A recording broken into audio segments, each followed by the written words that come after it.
નમસ્તે મિત્રો, આજના ગુજરાત સમાચારની અંદર આપ સર્વ સાથે મિત્રોનું ફરી એકવાર સ્વાગત છે.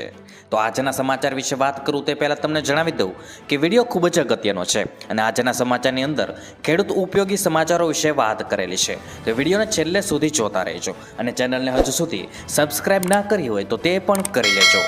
તો મિત્રો વાત કરીએ આજના પ્રથમ સમાચારને લઈને.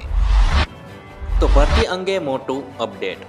મિત્રો, પીએસઆઈ તથા લોકરક્ષક ભરતીની શારીરિક કસોટીને લઈને મોટું અપડેટ સામે આવ્યું છે. આઈપીએસ હસમુખ પટેલે સોશિયલ મીડિયા પર લખ્યું છે કે પીએસઆઈ તથા લોકરક્ષક ભરતીની શારીરિક કસોટી 15 નવેમ્બરની આસપાસ શરૂ થઈ જશે. તે પછી ઝડપથી લેખિત પરીક્ષા લેવામાં આવવાની છે. ઉમેદવારો તૈયારીમાં લાગી જાય અને તૈયારી વિના શારીરિક કસોટી આપવી ઉચિત નથી. તેને લીધે શારીરિક તકલીફ થઈ શકે છે. ત્યાર પછી મિત્રો મહત્વના સમાચાર વિશે આગળ વાત કરીએ. તો દિવાળીને લઈને એસટી વિભાગનો મહત્વનો નિર્ણય. મિત્રો, દિવાળીમાં પરિવાર સાથે લોકો પોતાના વતને જતા હોય છે અને મુસાફરોનો ઘસારો પણ વધારે જોવા મળતો હોય છે, જેથી ખાનગી ટ્રાવેલ્સવાળા ભાડામાં વધારો કરી દેતા હોય છે. એસટી વિભાગ દ્વારા એક્સ્ટ્રા બસોનું આયોજન કરવામાં આવ્યું છે. મિત્રો, સુરત એસટી વિભાગ દ્વારા સૌરાષ્ટ્ર, ઉત્તર ગુજરાત અને કચ્છ, દાહોદ સહિત મહારાષ્ટ્ર માદરે વતન જતા મુસાફરો માટે વધારાના કુલ 22 એક્સ્ટ્રા બસોની જાહેરાત કરવામાં આવી છે. ત્યાર પછી મિત્રો મહત્વના સમાચાર વિશે આગળ વાત કરીએ. તો નવરાત્રીમાં છૂટાછવાયા વરસાદની આગાહી. મિત્રો, હવામાન વિભાગે રાજ્યના મોટા ભાગના વિસ્તારોમાં વરસાદની આગાહી કરી છે. જોકે આગામી 7 દિવસ રાજ્યમાં ભારે વરસાદની શક્યતા નહિવત છે. મિત્રો, રાજ્યના કેટલાક વિસ્તારોમાં છૂટોછવાયો વરસાદ રહેશે તેવી શક્યતાઓ છે અને રાજ્યમાં વરસાદ લાવે તેવી કોઈ સિસ્ટમ સક્રિય ન હોવાના કારણે વરસાદની શક્યતાઓ નહિવત છે. રાજસ્થાનમાં એક સિસ્ટમ સક્રિય રહેતા હળવા વરસાદની શક્યતાઓ છે. ત્યાર પછી મિત્રો મહત્વના સમાચાર વિશે આગળ વાત કરીએ. તો રાહતના સમાચાર. મિત્રો, આધાર કાર્ડ અપડેટ કરવાને લઈને સરકારે મોટો નિર્ણય લીધો છે. આ અંતર્ગત ફ્રી આધાર અપડેટ કરવાની તારીખ લંબાવી દેવામાં આવી છે. યુડીઆઈએ એક્સ પર માહિતી આપી છે કે મફત આધાર કાર્ડ અપડેટ કરવાની સમય મર્યાદા 14 સપ્ટેમ્બરના રોજ સમાપ્ત થઈ રહી હતી, જે હવે 3 મહિના માટે લંબાવવામાં આવી છે. એટલે કે હવે તમે 14 ડિસેમ્બર 2024 સુધી આધારને મફતમાં અપડેટ કરી શકશો. 10 વર્ષ કે તેથી વધુ ઉંમરના આધાર કાર્ડમાં તમામ માહિતી અપડેટ કરી શકો છો. ત્યાર પછી મિત્રો મહત્વના સમાચાર વિશે આગળ વાત કરીએ. તો સરકારના ટ્રાન્સપોર્ટ વિભાગનો મોટો નિર્ણય. મિત્રો, હેડ કોન્સ્ટેબલ અને એમનાથી ઉપરી અધિકારીઓ હવે ચલણ કાપી શકશે. પહેલા આ નિયમ કોર્પોરેશન વિસ્તારમાં લાગુ હતો અને શહેરી વિસ્તારમાં જ હેડ કોન્સ્ટેબલને ચલણ કાપવાની સત્તા હતી. મિત્રો, હેડ કોન્સ્ટેબલ હવે રાજ્યના તમામ જિલ્લા, તાલુકા અને ગ્રામ્ય વિસ્તારમાં ચલણ કાપી શકશે. ત્યાર પછી મિત્રો મહત્વના સમાચાર વિશે આગળ વાત કરીએ. તો મોદી સરકારની ગરીબો માટે 6 યોજના.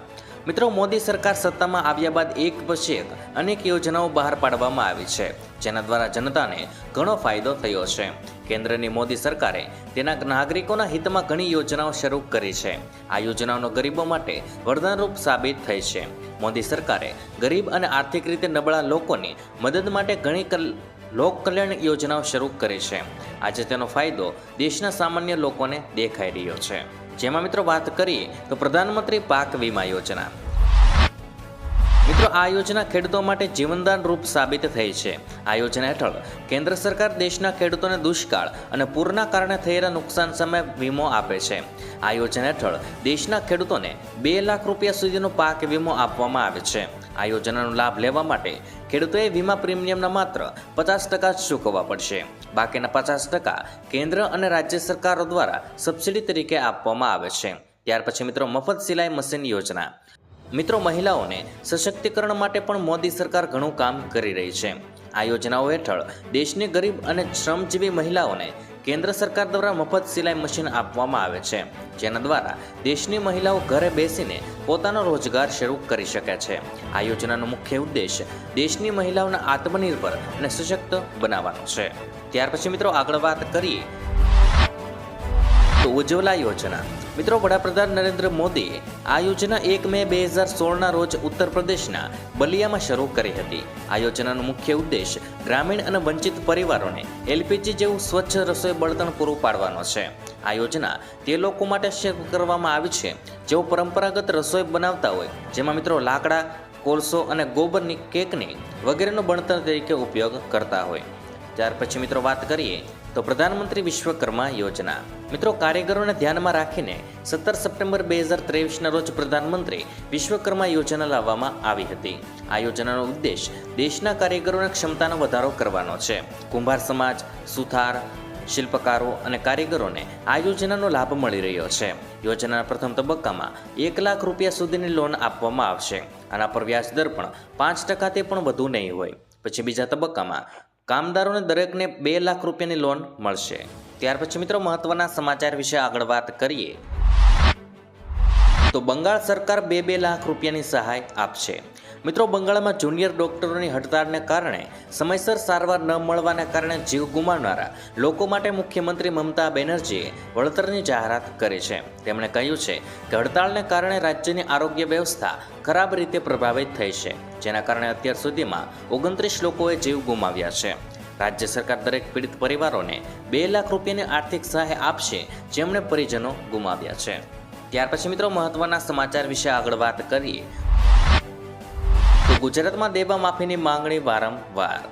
મિત્રો ગુજરાતમાં લાખો ખેડૂતો દેવામાં ડૂબેલા છે. ખેડૂતોએ 1 લાખ કરોડથી પણ વધારે રૂપિયાની લોન લીધી છે. ગુજરાતમાં 47.51 લાખ ખેડૂતોએ લોન લીધેલી છે. અને દેશના ખેડૂતોની વાત કરીએ તો દેશના 16 કરોડ ખેડૂતો પર 21 લાખ કરોડ રૂપિયાનું દેવું છે. દેશના સૌથી વધારે દેવું રાજસ્થાનના ખેડૂતોના માથે છે. રાજસ્થાનમાં 99.97 લાખ ખેડૂતોએ 1.47 લાખ કરોડથી પણ વધારેની લોન લીધી છે. ખેડૂતોને લોન આપવામાં ખાનગી અને 4 ક્ષેત્રની બેન્કો સૌથી આગળ છે. આખા ગુજરાતની વાત કરીએ તો આખા ગુજરાતમાં ખેડૂતોનું દેવું 90,895 કરોડ રૂપિયા છે. આમાં મિત્રો 34,000 ખેડૂતોનો સમાવેશ થાય છે. જ્યારે સરકારે 20 થી 25 ઉદ્યોગપતિઓના 8 લાખ કરોડના દેવા ભાજપ સરકારે માફ કર્યા છે, તો ખેડૂતોના કેમ નહીં? શું મિત્રો દેવ માફ થવું જોઈએ કે નહીં? ઘણી વખત ખેડૂતો દ્વારા અને કિસાન સંઘ સમિતિ દ્વારા દેવા માફીની માંગણી કરવામાં આવી છે. જ્યારે હવે જોવાનું એ રહ્યું છે કે આ વર્ષે પણ રાજ્યમાં ભાજપની સરકાર બની છે તો મોદી સરકાર ખેડૂતોના સાથ આપશે અને મિત્રો ખેડૂતોના દેવા માફ કરશે કે નહીં તે જોવાનું બાકી રહ્યું છે. ત્યાર પછી મિત્રો મહત્વના સમાચાર વિશે આગળ વાત કરીએ તો નવરાત્રિમાં હેલ્મેટ નહીં પહેર્યું હોય તો થશે દંડ. મિત્રો નવરાત્રિને લઈને અમદાવાદ શહેર પોલીસ અલાયદી ડ્રાઈવ કરશે.